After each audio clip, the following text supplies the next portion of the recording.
Slaughterhouse 5, the famed novel by Kurt Vonnegut, is unlike any story ever written before. The plot structure is unconventional and unique, keeping the audience engaged as different pieces of World War II veteran Billy Pilgrim's life are pieced together. The fragmented storytelling is an insightful look at the state of Billy's mind, blurring the boundary between reality and imagination, an engaging quality that is certain to bring people to the theater. Slaughterhouse 5 is also extraordinary in the way that it reaches across a range of genres. The science fiction element, illustrated by Billy's trademark time travel and his journey to the planet of Chalfamador, provides an unusual twist on the typical heroic post-war veteran story. Vonnegut presents an original and vivid way to portray emotionally heavy and dark themes: the costs of war and trauma on the human mind, the illusion of romanticized battle, and the ugly reality of war. Full of emotion, action, and intrigue, Slaughterhouse 5 is a memorable story to bring to the screen. The sudden jumps through time pull the audience into Billy's disoriented mind, taking them on a journey through his tumultuous life. From the ruins of Dresden to the foreign world of Tralfamador, each place and time in Billy's life that we visit is full of vivid details that fully immerse the reader into Billy's world. A major theme of Slaughterhouse 5 is the concept of death, especially related to time. In his letter describing the Chalfamadorians, Billy writes, The most important thing I learned on Chalfamador was that when a person dies, he only appears to die. He is still very much alive in the past, so it is very silly for people to cry at his funeral. Said it. Yeah. Okay, then. Lisa, you can and then I can read the thing after. Yeah. We can cut all this garbage out. Okay. Okay. Okay. Go back. No, I'll just dramatically open it. Go. Oh, gotcha. Alright, go. The quote shows Billy's philosophy that everyone remains alive at all times because they were alive at some point in time, and all time exists always. This relates to the way the story as a whole is told because it very often skips forwards and backwards through time, as if time is irrelevant, and it relates to the motif of Billy's response to death throughout the book. So it goes. Another theme of the novel is fate. Right before he is abducted by the Chalfamadorians, Billy now shuffled down his upstairs hallway, knowing he was about to be kidnapped by a flying saucer. He will be kidnapped and that his fate is to be kidnapped, so he accepts it and allows it to happen. His apathetic attitude towards the future and fate, he knows that his fate is set and therefore does not try to question or alter it. He simply lets things happen to him because he knows there is no changing it. The instant destruction he saw during the war convinces Billy that ultimately, people can do nothing to change or control what happens to them.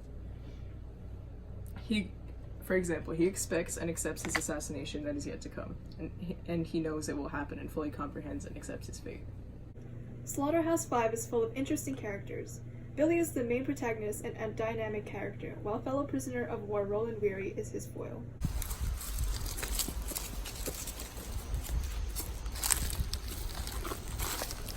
You go on. What? You guys go on without me. I'm alright. You're what? I'm okay. Jesus, I hate to see somebody sick.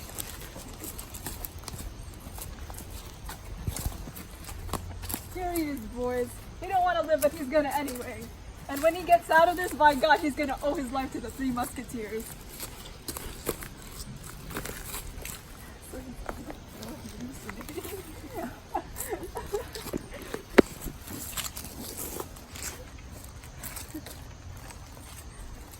So what do we do now?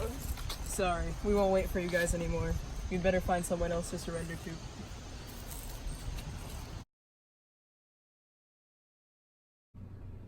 Throughout the novel, we can see how Billy's mind and sanity become increasingly unstable. He goes from a weak, incompetent, and passive soldier to an optometrist settled with a family, an abductee in Chalfamadorian attraction, and a prominent speaker assassinated by a ghost from his past. All of Billy's war experiences transform his perspective from resigned and indifferent to accepting and at peace with death, because the Chalfamadorians taught him that all moments, past, present, and future, always have existed, always will exist. Billy Pilgrim's foil is Roland Weary, a fellow prisoner of war who is an aggressive bully. Billy survives the war and settles into a generally successful life, but Weary is one of many who died of disease while he is held captive. While Billy is pathetically accepting of his misfortune, Weary constantly fights against his own hardships. He hates abandonment and desperately wants to be liked, showing off his weapons and acting for praise. Billy surrenders to this ridicule thrown at him, while Weary takes his frustration out on others. Though Billy seems to live an ideal life after the war with a successful career and a family, the main external conflict of the novel is that he is constantly at odds with those unable to understand him, especially after he publicizes his journey to Tralfamadore. He has vivid memories of his entire life, but he is dismissed as unstable by his own daughter and the people of Ilium. Father, where are you? Father! Why didn't you answer me when I called? I didn't hear you. Don't lie to me, I know what you did. What is this nonsense? You're making a laughingstock of yourself and everybody around you. What are we going to do with you? Are you going to force us to put you where your mother is? What is it about my letter that makes you so mad? It's all just crazy, none of it's true. It's all true. There's no such planet as Tralfamadore. It can't be detected from Earth if that's what you mean. Earth can't be detected from Tralfamadore as far as that goes. They're both very small, they're very far apart. Where did you get a crazy name like Tralfamadore? That's what the creatures that live there call it. Oh god. May I ask you a simple question? Of course. Why is it you never mentioned any of this before the airplane crash? I didn't think the time was right. Billy's main internal conflict is that he struggles to make sense of the horrors of war. Even if he survived and went on to lead a normal life in the eyes of society, he is still shaken by the tremendous destruction and loss of life that he had witnessed. A toast to Billy and Valencia.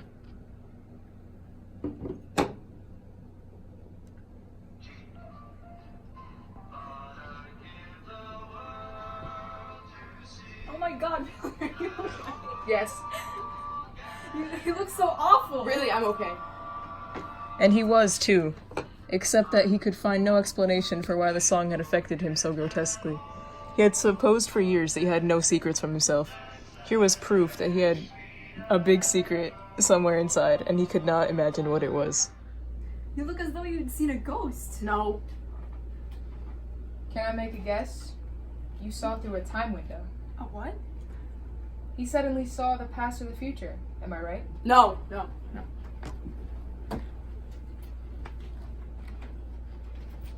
For me? Yes. Oh my god, thank you! Anytime. As the barbershop quartet sings about suffering and the hardships of life, Billy finds himself emotionally racked and pulled apart inside, even if he is unable to explain to himself why.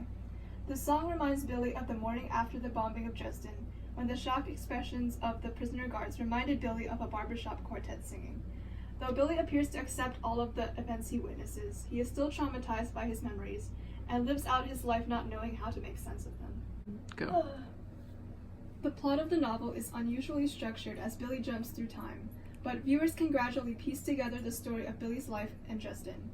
The exposition of the novel opens not with Billy, but with the author himself, Kurt Vonnegut. Billy's story fulfills Vonnegut's goal to write a war story about the Dresden massacre. O'Hare? Yes, it's me. Long time no see. Listen, I'm writing this book about Dresden. I'd like some help remembering stuff. I wonder if I could come down and see you. We could drink and talk and remember. Yeah, about the war. Yeah. You were just babies then. What? You were just babies in the war, like the one upstairs. But you're not going to write it that way, are you? I don't know. Well, I know. You'll pretend you were men instead of babies, and you'll be played in the movies by Frank Sinatra or John Wayne or some of those other glamorous, war-loving, dirty old men. And war will just look wonderful, so we'll have a lot more of them. And they'll be fought by babies like the babies upstairs. Mary, I don't think this book is ever going to be finished. I must have written about 5,000 pages by now, and thrown them all away. If I ever do finish it, though, I give you my word of honor. There won't be a part for Frank Sinatra or John Wayne. I'll tell you what. I'll call it the Children's Crusade. In the rising action, Billy and other American prisoners of war are captured and brought to Dresden. It is the calm before the storm where Billy encounters many different characters and experiences the ugliness of war in its many forms. You one of my boys? What was your outfit? You from 451st? 451st, what? Infantry Regiment. Oh. It's me, boys. It's Wild Bob. Don't worry. You lot have nothing to be ashamed of. There are dead Germans all over the battlefield whose ghosts are wishing to God that they never heard of the 451st. When I get back, I'm gonna roast whole steers out for 451st reunion. God be with you, boys. If you're ever in Cody, Wyoming, just ask for Wild Bob.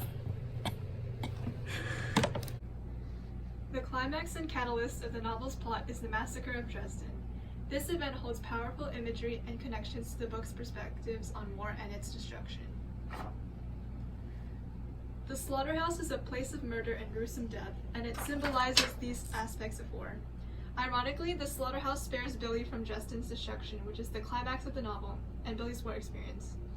During World War II, Germany itself is a slaughterhouse, as millions of soldiers and civilians alike become casualties of war. A prominent motif of Slaughterhouse 5 is the trademark phrase, "So it goes," which serves to underscore the controversial theme of human helplessness in the hands of fate. Every mention of death in the novel is followed by "so it goes," which illustrates how the war and the massacre of Dresden has affected Billy, desensitizing him to death. Dresden was one big flame. The one flame ate everything organic, everything that would burn. The meat locker was a very safe shelter. All that happened there was the occasional shower of calcium. It wasn't safe to come out of the shelter until noon the next day. When the Americans and their guards did come out, the sky was black with smoke. The sun was an angry little pinhead. Dresden was like the moon now, nothing but minerals. The stones were hot. Everybody else in the neighborhood was dead. So it goes. It's so disgusting how you're treating these animals. What do you want? Such a terrible person. Bad morals.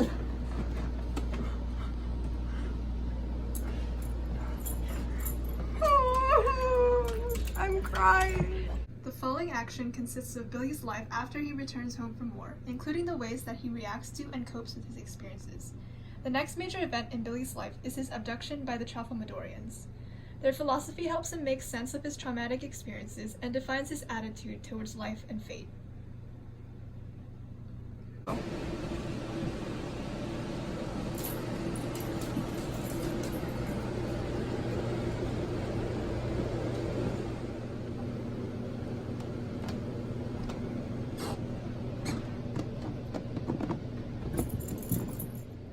Welcome aboard, Mr. Pilgrim. Any questions? Why me? That is a very earthling question to ask, Mr. Pilgrim. Why you? Why us, for that matter? Why anything? Because this moment simply is. Have you ever seen bugs trapped in amber? Yes. Well, here we are, Mr. Pilgrim, trapped in the amber of this moment. There is no why.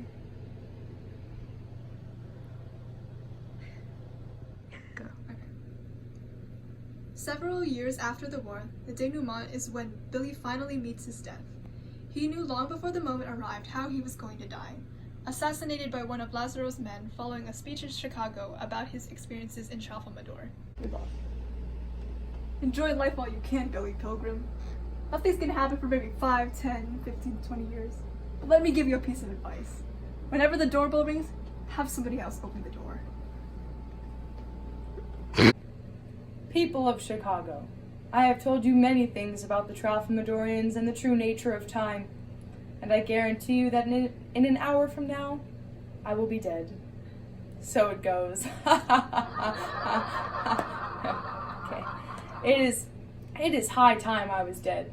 Many years ago, a certain man promised to have me killed. He is an old man now, living not far from here. He has read all publicity associated with my appearance in your fair city. He is insane. Tonight he will keep this promise. If you protest, if you think death is a horrible thing, then you have not understood a word I've said tonight. Farewell, hello. Farewell, hello.